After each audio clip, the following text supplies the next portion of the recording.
Dear children, in last video I have discussed about the numerical which is related to string ball problem. Now I am going to discuss one very important topic which is related to dielectric. मतलब effect of dielectric on force. This is my topic and this is very important for JEE also.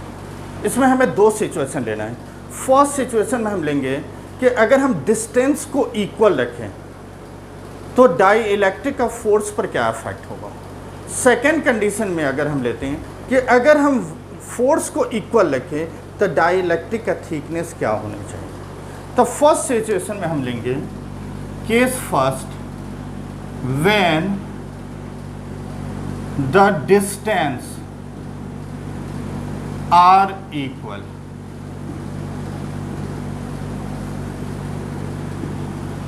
अगर हम दो charge system है, two charge system Q1 and Q2 and D is the distance between them, then force in vacuum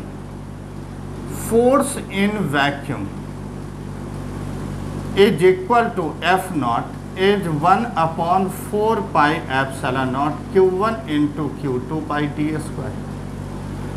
अगर हमने इसमें D हमें क्या है, डिस्टेंस हमें इक्वल रखना है, तो फोर्स का क्या इफेक्ट. सेम इतने ही डिस्टेंस में अगर हम डाई इलेक्ट्रिक को इंट्रोड्यूस करते हैं like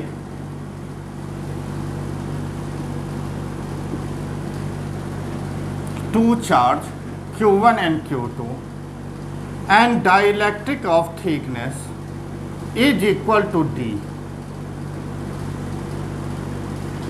D is equal to thickness of the slab and K, this is called dielectric constant.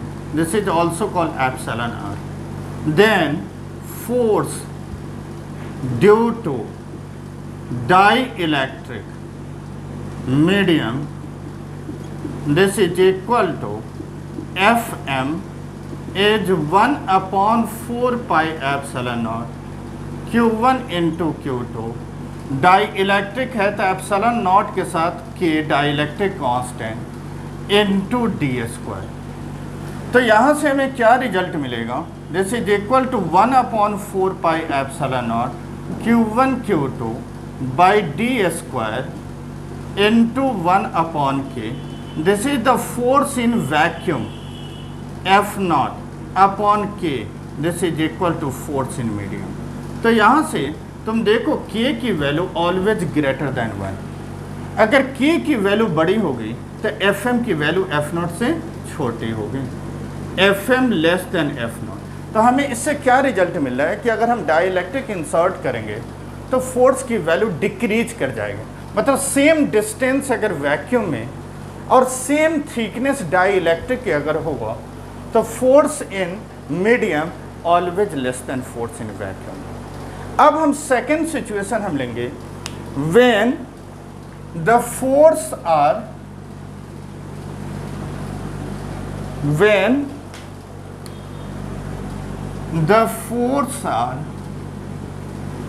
Equal. Equal force के लिए सेम फोर्स अगर टू चार्जेस के बीच में डिस्टेंस d है, अब फोर्स वैक्यूम में F नॉट है, सेम फोर्स इक्वल होने के लिए जो डाई इलेक्ट्रिक है इसकी थिकनेस कितनी होनी चाहिए. तो सेकेंड सिचुएशन में हम लेंगे this is the thickness of the slab, T is the thickness of the slab and force due to dielectric medium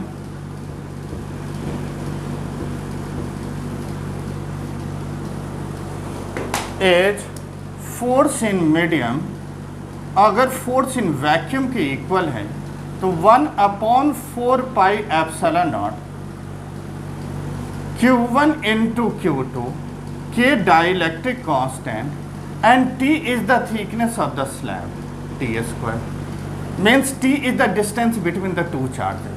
अगर इस दोनों फोर्स को हमें अगर इक्वल करना है, इक्वल अगर फोर्स है मीन्स 1 अगर 2 के इक्वल है तो like 1 upon 4 pi epsilon not Q1 into Q2 by d square is 1 upon 4 pi epsilon naught Q1 into Q2 by k into t square. This to this cancel, this to this cancel. It means d square is t into under root of k का square. Means d is t under root of k. और k की value greater than 1 means t less than t is less than d. ये second situation हो गई जब completely field dielectric है. अगर हमने पार्शियली फील्ड अगर हम डाइलेक्ट्रिक रखते हैं तो क्या कंडीशन बनेगा? Like when the dielectric is partially field. तो यहां पर हमें इस कंडीशन में क्या रिजल्ट मिला कि वैक्यूम में जो डिस्टेंस है उसके इक्विवेलेंट डिस्टेंस t हमारा डाई इलेक्ट्रिक मीडियम में होगा, तभी फोर्स की वैल्यू इक्वल होगा. तो equivalent distance in dielectric medium is d by under root of k. अब हम इसी में सिचुएशन लेते हैं कि लाइक टू चार्ज सिस्टम है Q1 and Q2 and d is the separation between them and force in vacuum is 1 upon 4 pi epsilon naught Q1 into Q2 by d square. अब same हमें situation हमें लेना है जब हम die electric insert करें और dielectric like two charges and ये डिस्टेंस r, और हमने एज्यूम कर लिया जो डाई इलेक्ट्रिक इंसर्ट कर रहे हैं इसकी थिकनेस है t, dielectric constant is k, और ये दोनों फोर्स का हमें अगर मैग्नीट्यूड सेम करने के लिए लाइक अगर हम देखें तो वैक्यूम में डिस्टेंस कितना बचेगा तो r माइनस ऑफ टी. तो r minus T is the distance in vacuum, और इसी के इक्विवेलेंट अगर डाई इलेक्ट्रिक की थिकनेस t है इसकी वैल्यू इक्विवेलेंट वैक्यूम में किसके इक्वल होगा? तो this is equal to t under root of k. This thickness means इसकी जो थिकनेस डाई इलेक्ट्रिक है इसका इक्विवेलेंट डिस्टेंस अगर हमें वैक्यूम में चाहिए तो उसकी वैल्यू होगा t plus of under root of k. अब दिस डिस्टेंस वैक्यूम में और इसके इक्विवेलेंट डिस्टेंस ये वैक्यूम में अगर हम देखें तो this is equal to t plus of under root of k. अब यहाँ पर हम फोर्स की वैल्यू अगर लिखें तो this is equal to 1/4 pi epsilon not Q1 into Q2 upon r minus of t plus of t under root of k whole square. This is equivalent to force in vacuum. This is equivalent to force in dielectric.